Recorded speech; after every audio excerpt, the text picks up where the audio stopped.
여러분 안녕하세요.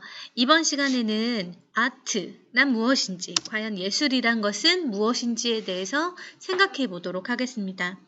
아마 평소에 예술이란 무엇인지에 대해서 생각해 본 친구들은 없을 텐데요.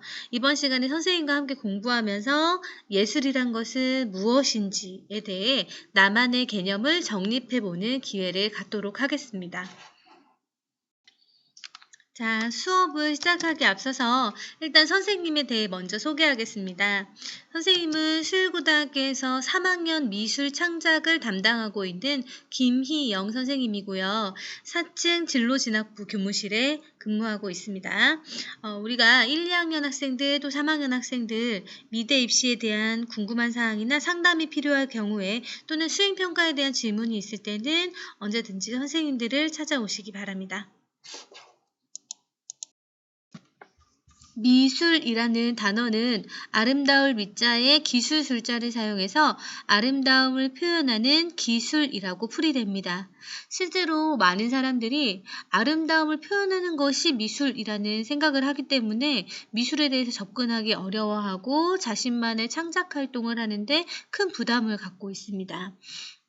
우리가 어렸을 때를 떠올려 보면 어릴 적에는 종이와 연필만 가지고 있으면 무엇이든 자유롭게 표현할 수 있었지만 점점 나이가 들고 성인이 될수록 아름다움에 대한 강박관념 그리고 아름다움을 표현하는 것이 미술이라는 것에 대한 고정관념에 사로잡혀 미술에 대해서 어렵게 접근하는 경우가 많아요. 자, 좀 선생님이 준비한 두 작품을 잠깐 보도록 하겠습니다. 첫 번째 작품은 BC 25,000년에서 20,000년경 제작된 빌렌도르프의 비너스, 구석기 시대의 비너스상이고요.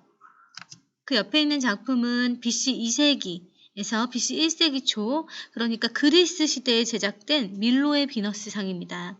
둘 다 공통점은 비너스상이라는 데 있죠.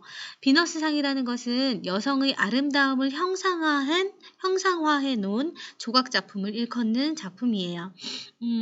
빌렌도르프의 비너스 같은 경우에는 우리가 알고 있는 지금 현대적으로 통용되고 있는 여성의 아름다움과는 약간 거리가 있죠. 그래서 풍만한 여성상을 구석기인들이 굉장히 아름다운 미의 기준으로 잡았다는 것을 알 수 있고요.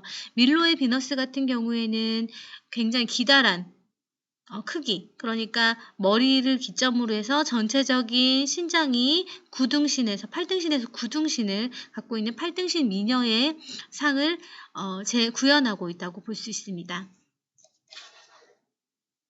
이 두 작품은 시대적인 차이는 나지만 둘 다 각각의 세대에서 생각하고 있는 아름다운 여성상이라는 공통점을 가지고 있고 또 표현 방법에 있어서는 굉장히 상이하다는 차이점을 갖고 있을 수 있겠죠.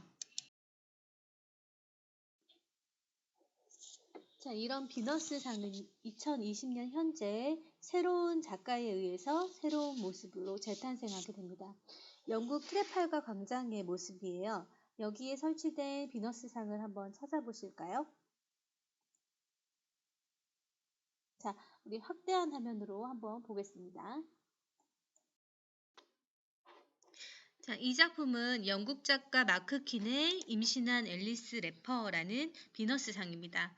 비너스상이라는 것은요, 여성의 신체적인 아름다움이나 정신적인 아름다움 또는 각 시대나 세대에 걸쳐서 여성의 가장 이상적인 모습을 구현해 놓은 조각 작품이나 그림을 총칭하는 표상을 이야기합니다. 우리가 많이 알고 있는 그리스 시대에 제작된 밀로의 비너스상이죠. 이 밀로의 비너스상 역시 앨리스 래퍼의 작품과 마찬가지로 양쪽 팔이 없는 모습을 하고 있어요. 자, 그런데 다른 것은요. 그리스인들은 인간의 신체의 가장 아름다운 것이 과연 무엇인지에 대해서 늘 탐구하고 그것을 연구하는 것에 주목했기 때문에 이 그리스 시대에 제작된 밀로의 비너스는 여성의 가장 아름다운 신체적인 모습과 포즈, 그런 것들을 연구해서 팔등신의 완벽한 미인상을 구현하고 있다는 것이에요.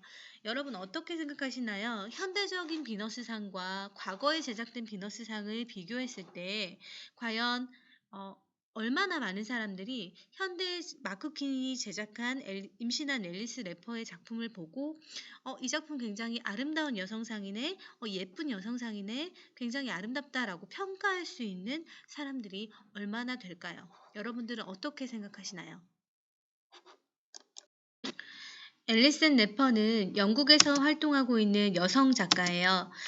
실제로 양쪽 팔이 없는 기형으로 태어났고, 때문에 입과 발을 이용해서 그림을 그리고 있는 구족 화가로 활동하고 있습니다. 마크키는 현대적인 여성의 아름다움은 무엇인지에 대해서 정의하면서 현대적인 아름다움, 현대적 비너스상으로서 앨리슨 래퍼에게 큰 영감을 얻고 그를 자신만의 뮤즈로 삼아 그녀의 조각 작품을 제작했습니다. 실제로 앨리슨 래퍼가 그린 작품들입니다. 입과 발을 이용해서 그렸다고 하기에는 굉장히 섬세하고 아름다운 작품들인데요.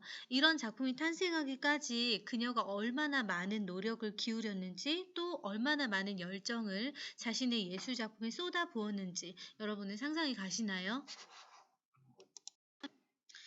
앨리슨 래퍼는 자신의 신체적인 어려움에 좌절하지 않고 끊임없이 도전하는 마음으로 자신의 예술 작품 세계를 확장시켜 나갔고요. 또 실제로 아이를 낳아 키우면서 당당한 어머니로서의 면모를 보여주기도 했습니다.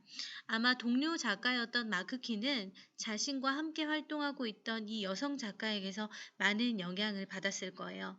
특히 현대적인 여성상, 현대적인 아름다운 여성상에 대해서 마크키는 재정의하면서 그녀처럼 당당하고 또 좌절하지 않고 꿈을 위해 나아가는 그런 여성상을 현대적인 아름다운 비너스로 정의하지 않았을까 하는 생각이 드네요.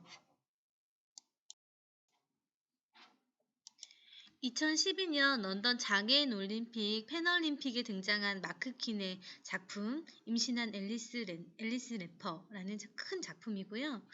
이 작품이 실제로 공개되고 나서 많은 사람들이 환호를 했다고 합니다. 그리고 이 작품이 공개된 이후에 우리가 잘 알려져 있는 스티븐 호킹 박사의 연설이 이어졌다고 하죠. 사람은 다 다르고 표준이라는 것은 없다. 삶이 아무리 힘들더라도 인간은 그것을 극복할 특별한 힘을 가지고 있다라는 감동적인 말을 남겼다고 합니다. 여러분은 어떻게 생각하셨나요? 마크킨에 의해서 재탄생한 현대적인 비너스, 임신한 앨리스 래퍼라는 작품을 함께 살펴보면서 앨리스 래퍼라는 작가의 삶의 발자취도 함께 들여다볼 수 있었는데요. 여러분, 우리가 생각하는 것보다 아름다움이라는 것은 굉장히 다양하고 또 폭넓고 유동적인 개념이라고 볼 수 있었어요. 여러분들이 생각하기에 아름다운 것들은 무엇이 있는지 한번 생각해 보도록 하겠습니다. 어떤 사람들은 길가에 무심하게 핀 꽃 한 송이를 보고 아름답다라는 느낌을 가질 수도 있을 것이고요. 또 어떤 사람들은 꽃집에 나열된 화려한 예쁜 꽃들을 보면서도 아름답다라는 느낌을 가질 수 있을 것입니다. 또 어떤 사람에게는 이렇게 귀여운 강아지의 모습이나 귀여운 아기 고양이의 모습처럼 작은 동물을 볼 때 행복감과 아름다움이라는 감정을 가질 수도 있을 것이에요. 또 누군가는 아름다운 사람의 표정이나 얼굴이나 모습을 볼 때 아름답다라는 생각을 갖기도 하겠죠. 귀여운 아기의 웃음이나 표정을 볼 때, 정겨운 우리 할머니의 얼굴을 볼 때, 또 한적한 시골 풍경을 마주할 때, 사실 우리는 생각보다 더 많은 것들에 의해서 아름답다라는 느낌을 얻곤 합니다. 자, 그럼 우리 지금까지 공부한 내용을 바탕으로 과연 미술이란 무엇인가에 대한 자기만의 개념을 정립했는지 한번 확인해 보도록 하겠습니다. 우리 처음에 미술에 대해서 접근하면서 미술이라는 것은 아름다움을 사용하는 기술 또는 아름다움을 표현하는 기술이라고 정의했었죠. 그런데 실제로 아름다움이라는 개념 자체가 명확한 것이 아니고 또 다양하고 굉장히 유동적인 개념이라는 것도 알 수 있었어요. 구석기 시대의 작가가 빌렌도르프의 비너스를 만들었을 때부터 현대 작가 마크 퀸이 임신한 앨리스 래퍼라는 조각 작품을 만들기까지 아름다움에 대한 정의가 변화무쌍하게 변화해 왔다는 것을 알 수 있었고요. 그렇다면 과연 미술이라는 것은 무엇일까요? 자, 그 미술이라는 것은요. 주제, 그러니까 그것이 아름다움일 수도 있고요. 슬픔일 수도 있고요. 또 어떤 감정, 또 사랑일 수도 있고요. 또 기쁨이 될 수도 있고요. 아니면 혐오가 될 수도 있고요. 공포가 될 수도 있어요. 모든 감정들을 어떤 하나의 상징물 또는 표상, 그것이 그림이 될 수도 있고 조각 작품이 될 수도 있죠. 그런 상징으로 표현하는 것이 바로 미술이다라고 새롭게 정의 내릴 수 있을 것 같아요. 자, 그럼 우리 다시 처음으로 돌아가서 과연 예술이란 무엇인가에 대한 의문을 스스로에게 한번 던져봅시다. 우리 처음 미술이라는 개념에 접근할 때 사전적인 의미, 즉 미술이라는 것은 아름다움을 표현하는 기술이다라고 굉장히 단순한 의미로 접근했었죠. 그러나 이번 수업 시간을 통해서 여러 작품을 감상하면서 미술이라는 것이 실제로는 굉장히 더 다양하고 또 폭넓은 개념을 가질 수 있다는 것을 배울 수 있었어요. 무엇보다 우리가 1차적인 결론을 내리면서 미술은 작가가 자신이 표현하고자 하는 주제를 어떠한 의미 있는 표상에 담아서 정성껏 표현하는 것이 미술이다라는 1차적인 결론을 내릴 수 있었죠. 자, 여기서 표상에 대해서 잠깐 설명하자면 우리가 사랑해라는 말을 표현하기 위해서 하트 이모티콘을 쓰죠. 사랑해라는 것은 주제고요. 하트 이모티콘은 표상이 될 수 있는 거예요.